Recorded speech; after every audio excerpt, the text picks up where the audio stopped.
Esther, chapter 1. Now in the days of Ahasuerus, the Ahasuerus who reigned from India to Ethiopia, over 127 provinces, in those days when King Ahasuerus sat on his royal throne in Susa, the citadel, in the 3rd year of his reign, he gave a feast for all his officials and servants. The army of Persia and Media and the nobles and governors of the provinces were before him, while he showed the riches of his royal glory in the splendor and pomp of his greatness for many days, 180 days. And when these days were completed, the king gave all the people present in Susa, the citadel, both great and small, a feast lasting for 7 days in the court of the garden of the king's palace. There were white cotton curtains and violet hangings, fastened with cords of fine linen and purple to silver rods, and marble pillars, and also couches of gold and silver on a mosaic pavement of porphyry, marble, mother of pearl, and precious stones. Drinks were served in golden vessels, vessels of different kinds, and the royal wine was lavished according to the bounty of the king. And drinking was according to this edict. There is no compulsion, for the king had given orders to all the staff of his palace to do as each man desired. Queen Vashti also gave a feast for the women in the palace that belonged to the king Ahasuerus. On the 7th day, when the heart of the king was merry with wine, he commanded Mehuman, Biztha, Harbona, Bigtha, and Abgatha, Zethar, and Carcass, the 7 eunuchs who served in the presence of King Ahasuerus, to bring Queen Vashti before the king with her royal crown, in order to show the peoples and the princes her beauty, for she was lovely to look at. But Queen Vashti refused to come at the king's command delivered by the eunuchs. At this the king became enraged, and his anger burned within him. Then the king said to the wise men who knew the times, for this was the king's procedure toward all who were versed in law and judgment, the men next to him being Carshena, Shethar, Admatha, Tarshish, Meres, Marsena, and Memucan, the 7 princes of Persia and Media, who saw the king's face and sat first in the kingdom, according to the law, what is to be done to Queen Vashti, because she has not performed the command of King Ahasuerus, delivered by the eunuchs. Then Memucan said in the presence of the king and the officials, not only against the king has Queen Vashti done wrong, but also all the officials and all the peoples who are in all the provinces of King Ahasuerus. For the queen's behavior will be made known to all women, causing them to look at their husbands with contempt, since they will say, King Ahasuerus commanded Queen Vashti to be brought before him, and she did not come. This very day the noble women of Persia and Media, who have heard of the queen's behavior, will say the same to all the king's officials, and there will be contempt and wrath and plenty. If it please the king, let a royal order go out from him, and let it be written among the laws of the Persians and the Medes, so that it may be not repealed, that Vashti is never again to come before King Ahasuerus, and let the king give her royal position to another, who is better than she. So when the decree made by the king is proclaimed throughout all his kingdom, for it is vast, all women will give honor to their husbands, high and low alike. This advice pleased the king and the princes, and the king did as Memucan proposed. He sent letters to all the royal princes, to every province in its own script, and to every people in its own language, that every man be master in his own household and speak according to the language of his people. After these things, when the anger of the king Ahasuerus had abated, he remembered Vashti, and what she had done, and what had been decreed against her. Then the king's young men who attended him said, let beautiful young virgins be sought out for the king, and let the king appoint officers in all the provinces of his kingdom to gather all the beautiful young virgins to harem, to the harem in Susa, the citadel, under the custody of Haggai, the king's eunuch, who is in charge of the women. Let their cosmetics be given them, and let the young woman who pleases the king be queen instead of Vashti. This pleased the king, and he did so. Now there was a Jew in Susa, the citadel, whose name was Mordecai, the son of Jair, son of Shimei, son of Kish, a Benjamite, who had been carried away from Jerusalem among the captives, carried away with Jeconiah, king of Judah, whom Nebuchadnezzar, king of Babylon, had carried away. He was bringing up Hadassah, that is Esther, the daughter of his uncle, for she had neither father nor mother. The young woman had a beautiful figure and was lovely to look at. And when her father and her mother died, Mordecai took her as his own daughter. So when the king's order and his edict were proclaimed, and when many young women were gathered in Susa in the citadel in the custody of Haggai, Esther also was taken into the king's palace and put in custody of Haggai, who had charge of the women. And the young woman pleased him and won his favor. And he quickly provided her with her cosmetics and her portion of food, and with 7 chosen young women from the king's palace, and advanced her and her young women to be the best in the harem. Esther had not made known her people or kindred, for Mordecai had commanded her not to make it known. And every day Mordecai walked in front of the court of the harem to learn how Esther was and what was happening to her.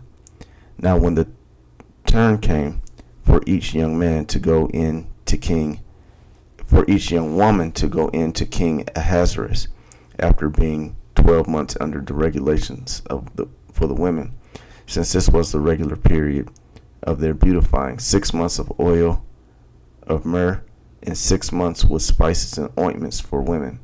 When the young woman went in to king in this way, she was given whatever she desired to take with her from the harem to the king's palace. In the evening she would go in, and in the morning she would return to the second harem in custody of Shashgaz, the king's eunuch, who was in charge of the concubines. She would not go into the king again unless the king delighted in her, and she was summoned by name. When the turn came for Esther, the daughter of Abihail, the uncle of Mordecai, who had taken her as his own daughter to go in to the king, she asked for nothing except what Haggai, the king's eunuch, who had charge of the women, advised. Now Esther was winning favor in the eyes of all who saw her. And when Esther was taken to King Ahasuerus into his royal place in the 10th month, which is the month of Tebeth, in the 7th year of his reign, the king loved Esther more than all the women, and she won grace and favor in his sight more than all the virgins, so that he set the royal crown on her head and made her queen instead of Vashti. Then the king gave a great feast for all his officials and servants. It was Esther's feast. He also granted a remission of taxes to the provinces and gave gifts with royal generosity. Now when the virgins were gathered together the second time, Mordecai was sitting at the king's gate. Esther had not made known her kindred or her people, as Mordecai had commanded her. For Esther obeyed Mordecai just as when she was brought up by him. In those days, as Mordecai was sitting at the king's gate, Bigthan and Teresh, 2 of the king's eunuchs who guarded the threshold, became angry and sought to lay hands on King Ahasuerus. And this came to the knowledge of Mordecai, and he told it to Queen Esther, and Esther told the king in the name of Mordecai. When the affair was investigated and found to be so, the men were both hanged on the gallows, and it was recorded in the book of the Chronicles in the presence of the king. Esther chapter 3. After these things, King Ahasuerus promoted Haman the Agagite, the son of Hammedatha, and advanced him and set his throne above all the officials who were with him. And all the king's servants who were at the king's gate bowed down and paid homage to Haman, for the king had so commanded concerning him. But Mordecai did not bow down or pay homage. Then the king's servants who were at the king's gate said to Mordecai, "Why do you transgress the king's command?" And when they spoke to him day after day, and he would not listen to them, they told Haman, in order to see whether Mordecai's words would stand, for he had told them that he was a Jew. And when Haman saw that Mordecai did not bow down or pay homage to him, Haman was filled with fury. But he disdained to lay hands on Mordecai alone. So they had made known to him the people of Mordecai. Haman sought to destroy all the Jews, the people of Mordecai, throughout the whole kingdom of Ahasuerus. In the first month, which is the month of Nisan, in the 12th year of King Ahasuerus, they cast they cast lots before Haman day after day. And they cast it month after month till the 12th month, which is the month of Adar. Then Haman said to King Ahasuerus, "There is a certain people scattered abroad and dispersed among the peoples in all the provinces of your kingdom. Their laws are different from those of every other people, and they do not keep the king's laws, so that it is not to the king's profit to tolerate them. If it please the king, let it be decreed that they be destroyed. I will pay 10,000 talents of silver into the hands of those who have charge of the king's business, that they may put it into the king's treasuries." So the king took his signet ring from his hand and gave it to Haman the Agagite, the son of Hammedatha, the enemy of the Jews. And the king said to Haman, "The money is given to you, the people also to do with them as it seems good to you." Then the king's scribes were summoned on the 13th day of the first month, and an edict, according to all that Haman commanded, was written to the king's satraps and to the governors over all the provinces and to the officials of all the peoples, to every province in its own script and every people in its own language.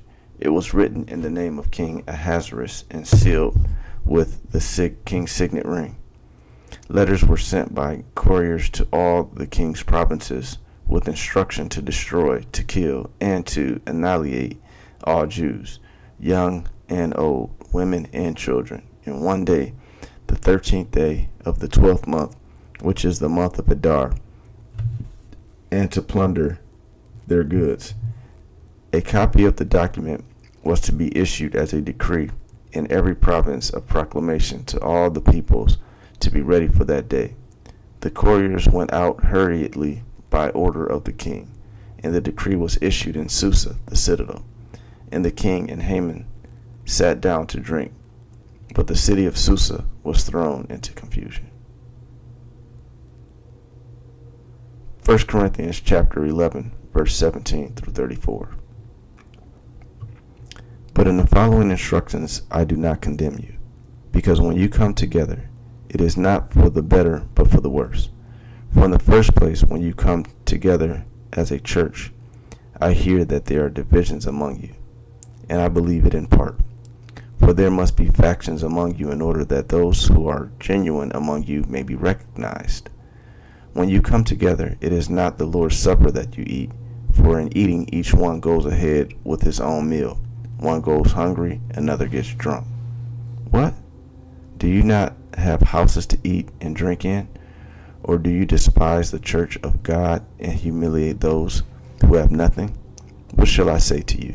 Shall I commend you in this? No, I will not. For I received from the Lord what I also delivered to you, that the Lord Jesus, on the night when he was betrayed, took bread. And when he had given thanks, he broke it and said, "This is my body, which is for you. Do this in remembrance of me." In the same way, he also took the cup after supper, saying, "This cup is the new covenant in my blood. Do this as often as you drink it in remembrance of me. For as often as you eat this bread and drink the cup, you proclaim the Lord's death until he comes. Whoever therefore eats the bread or drinks the cup of the Lord in an unworthy manner will be guilty concerning the body and the blood of the Lord. Let a person examine himself then, and so eat of the bread and drink of the cup. For anyone who eats and drinks without discerning the body eats and drinks judgment on himself. That is why many of you are weak and ill, and some have died. But if we judged ourselves truly, we would not be judged. But For when we are judged by the Lord, we are disciplined so that we may not be condemned along with the world. So then, my brothers, when you come together to eat, wait for one another. If anyone is hungry, let him eat at home, so that when you come together, it will not be for judgment. About the other things, I will give directions when I come. Psalm chapter 35, verse 17 through 28. How long, O Lord, will you look on? Rescue me from their destruction, my precious life from the lions. I will thank you in the great congregation. In the mighty throng I will praise you. Let not those rejoice over me who are wrongfully my foes, and let not those wink the eye who hate me without cause. For they do not speak peace, but against those who are quiet in the land they devise words of deceit. They open wide their mouths against me. They say, Aha, aha, our eyes have seen it. You have seen, O Lord, be not silent. O Lord, be not far from me. Awake and rouse yourself for my vindication. For my cause, my God and my Lord, vindicate me, O Lord my God, according to your righteousness. And let them not rejoice over me. Let them not say in their hearts, Aha, our heart's desire. Let them not say, We have swallowed him up. Let them be put to shame and disappointed altogether who rejoice at calamity. Let them be clothed with shame and dishonor, who magnify themselves against me. Let those who delight in my righteousness shout for joy and be glad, and say evermore, Great is the Lord, who delights in the welfare of his servant. Then my tongue shall tell of your righteousness, and of your praise all the day long. Proverbs chapter 21, verses 19 and 20. It is better to live in a desert land than with a quarrelsome and fretful woman. Precious treasure and oil are in a wise man's dwelling, but a foolish man devours it.